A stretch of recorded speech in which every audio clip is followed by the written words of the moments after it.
ओम नमस्ते जी। सबसे पहले प्राणायाम को लेकर कुछ जानकारी आपको देता हूँ ताकि आपकी रुचि आए इसमें और आप हर रोज़ इसको करो। श्री कृष्ण भगवान जी कहते हैं कि जब आगे युगों में जाकर इतने सारे आविष्कार होंगे, इतनी जनसंख्या बढ़ जाएगी जिससे वातावरण दूषित होगा, प्राणवायु विषैली हो जाएगी और फिर उस समय ये श्वास पर नियंत्रण पाना मतलब प्राणायाम हर एक इंसान के लिए बहुत उपयोगी साबित होगा।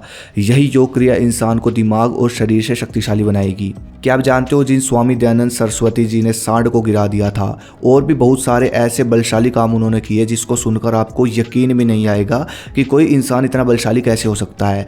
उन स्वामी दयानंद सरस्वती जी की प्राणायाम की टाइमिंग 17 मिनट तक बताई जाती है, मतलब 17 मिनट तक वो श्वास को रोक लेते थे। प्रोफेसर राममूर्ति नायडू जो कि अंग्रेजों की मोटर गाड़ियों को रोक दिया करते थे हाथों से, लोहे की जंजीरें तोड़ना इनके लिए खेल था। हाथी को छाती पे आराम से चढ़ा लेते थे और जब इनको जहर दिया गया था अंग्रेजों द्वारा तो दंड मार मार कर उस जहर को पसीने के थ्रू निकाल दिया था उन्होंने। क्या आप जानते हो प्रोफेसर राममूर्ति नायडू दंड के साथ प्राणायाम करते थे, मतलब प्राणायाम के साथ दंड लगाया करते थे, मतलब सांस पर नियंत्रण करके व्यायाम करना, कोई भी दंड लगाना। जितने भी ताकतवर इंसान हुए हैं ना, जिनकी ताकत का अंदाज़ा कोई नहीं लगा सकता था, उन सब की दिनचर्या में आपको प्राणायाम जरूर मिलेगा।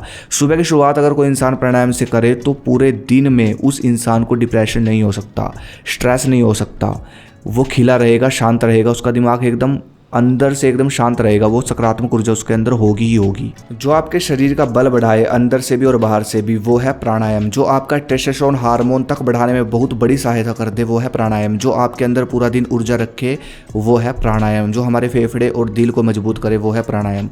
हमारी बॉडी को जो सबसे पावरफुल धातु होती है वज्र, जिसको अगर जागृत कर दिया जाए, ऊपर खींच लिया जाए तो भाई वो हमारी बॉडी को सुपर पावर बना देती है, बहुत सारे बदलाव देती है हमारी बॉडी को। तो उस धातु को जागृत करने में और ऊपर खींचने में सबसे बड़ा काम करता है प्राणायाम। भारतीय व्यायाम का जो तरीका है उसमें भी प्राणायाम लगता है। अगर कोई भी दंड लगा रहे हो आप, साधारण दंड, तो उसको धीरे धीरे प्राणायाम के साथ सांस इकट्ठा करके लगाना, इसको बोला जाता है उच्च कोटि का व्यायाम, मतलब सबसे पावरफुल व्यायाम की श्रेणी में आता है ये।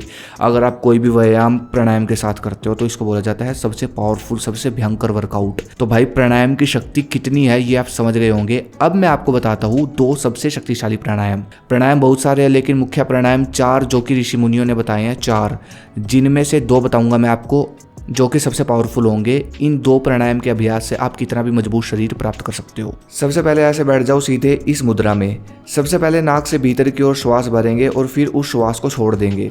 श्वास को बाहर छोड़कर रोक देना है और अब जब तक आपको घबराहट ना हो तब तक श्वास नहीं लेंगे और मन में ओम का उच्चारण करते रहेंगे। और जब आपसे बिल्कुल भी रहा ना जाए फिर आपको धीरे धीरे श्वास लेनी है। ये है व्यायाम प्राणायाम। ऐसा करने से शरीर में अपार बल आ जाता है। शुरुआत में 3 बार करें इस प्राणायाम को आप। दूसरा प्राणायाम, इस प्राणायाम में आपको क्या करना है, फेफड़ों में अच्छे से श्वास भर लेनी है नाक से। अब रोक कर रखना है उस श्वास को, जितनी देर रोक सकते हो उतनी देर रोक कर रखे। अब जब आपको ये लगने लग जाए कि श्वास बाहर की ओर छोड़ना ही पड़ेगा, मतलब घबराहट होने लग जाए, श्वास छोड़ने का मन करे, तब आपको श्वास बाहर नहीं छोड़नी बल्कि दम लगाकर और अंदर लेने की कोशिश करनी है, अंदर की ओर बल लगाना है। इस स्थिति को कहते हैं व्यायाम अभ्यंतर अक्षेपी प्राणायाम। इसमें एक और काम आपको करना होता है। जब आप श्वास अंदर रोक रहे होते हो तो आपको गुदाद्वार और मूत्र इंद्री को ऊपर खींचने की कोशिश करनी होती है। इससे क्या होगा, जो आपकी काम ऊर्जा है वो रूपांतरित हो जाएगी बॉडी की ऊर्जा में, वो एनर्जी आपकी फिटनेस में, ब्रेन में काम आएगी। ये प्राणायाम भी आपको 3 बार करना है। ये दोनों प्राणायाम अगर आप 3-3 बार सुबह जल्दी उठकर या फिर अगर आप जिम वर्कआउट करते हो तो उसके बाद भी इन प्राणायाम को कर सकते हो। ये प्राणायाम भाई शरीर को इतना बल देंगे, इतना बल पैदा कर देंगे जितना बल की आप जिम से भी प्राप्त नहीं कर सकते। पहले के समय में हमारे देश में बल बढ़ाने के लिए लोग अधिक वजन उठाना, अधिक खाना, ये सब नहीं करते थे, बल्कि प्राणायाम के साथ प्राणायाम के समय को बढ़ाते थे, प्राणवायु पर काम करते थे, क्योंकि बल हमेशा प्राणवायु से ही बढ़ता है। आपने देखा होगा जब एक बैल खेतों में ताकत लगाता है, वजन खींचता है तो अपने श्वास रोक लेता है। तो भाई जानवरों को भी ये बात पता है कि प्राणवायु का खेल है ताकत लगाना, बल लगाना, लेकिन हम इंसानों को नहीं पता।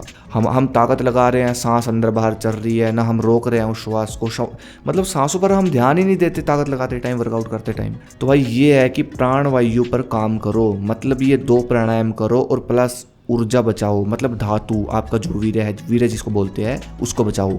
ये 2 काम अगर कर लिया ना तो भाई कितना भी वजन, मतलब कितना भी वजन उठा लेना, कितना भी बल बढ़ा लेना, बहुत हेल्प करेंगे प्राणायाम आपकी ताकत बढ़ाने में, और विशेषकर ये आपके अंदर से ऊर्जा और ताकत बढ़ाएंगे। अगर आपको कोई विशेष रोग है तो भाई चिकित्सा के अनुसार ये 2 प्राणायाम करें, ठीक है। बाकी भाई खूब दवा कर, कोई दिक्कत नहीं है, बहुत बड़ा बदलाव आपको दिखेगा 3 महीनों में। अगली वीडियो किस पे चाहिए मुझे कमेंट करें। धन्यवाद। जय हिंद, जय भारत, हर हर महादेव।